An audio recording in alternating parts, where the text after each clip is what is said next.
Hi friends, welcome to orange boat explorers channel. యూట్యూబ్లో content create చేసే క్రియేటర్లకు ఇది నిజంగా శుభవార్తనే చెప్పాలి. ఎందుకంటే యూట్యూబ్ మానిటైజేషన్ నిబంధనలను సడలింపు చేసింది. యూట్యూబ్లో కంటెంట్ను పోస్ట్ చేయడం ద్వారా ఆదాయం పొందే వారికి ఇది నిజంగానే శుభవార్త. యూట్యూబ్ పార్ట్నర్ ప్రోగ్రాంలో భాగంగా ఉన్న మానిటైజేషన్ నిబంధనలను మరింత సులభతరం చేశారు. వీడియో షేరింగ్ ప్లాట్ఫామ్ యూట్యూబ్లో కంటెంట్ను పోస్ట్ చేస్తూ ఆదాయం పొందేవారి సంఖ్య లక్షల్లోనే ఉంది. అయితే యూట్యూబ్ కంటెంట్ ద్వారా ఆదాయం పొందడానికి కొన్ని నిబంధనలను పాటించాల్సి ఉంటుంది.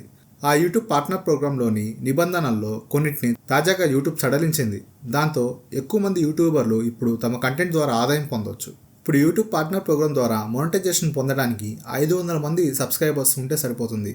గతంలో కనీసం 1000 మంది సబ్స్క్రైబర్లు అవసరం ఉండేది. అలాగే తక్కువ సంఖ్యలో కంటెంట్ను ప్రొడ్యూస్ చేసేవారికి వెసులుబాటు కలిగేలా మరికొన్ని మార్పులను కూడా యూట్యూబ్ చేసింది. వాటిలో paid chat, tipping, channel membership, shopping features మొదలైనవి ఉన్నాయి.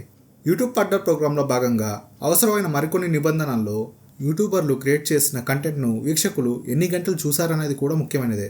మానిటైజేషన్ పొందడానికి గతంలో కనీసం 4000 గంటల పాటు యూట్యూబ్ ప్లాట్ఫామ్పై యూట్యూబర్ క్రియేట్ చేసిన కంటెంట్ను వీక్షకులు చూసి ఉండాలి. ఇప్పుడు ఈ వీక్షణ గంటల సంఖ్యను 3000 గంటలకు తగ్గించారు. ఇప్పుడు క్రియేటర్లు 3000 వాచ్ అవర్స్ను కానీ లేదా 3 మిలియన్ షార్ట్ వ్యూస్ను కానీ పొంది ఉండాలి. గతంలో ఇది 10 మిలియన్లుగా ఉండేది. ఈ నిబంధనలు రెవెన్యూ షేరింగ్లో కూడా కొనసాగిస్తామని యూట్యూబ్ తెలిపింది.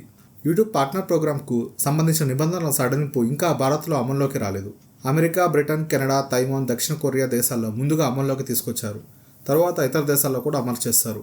అంటే భారత్లో కంటెంట్ క్రియేటర్లు మరికొన్ని రోజులు వెయిట్ చేయాల్సి ఉంటుంది. Thanks for watching this video.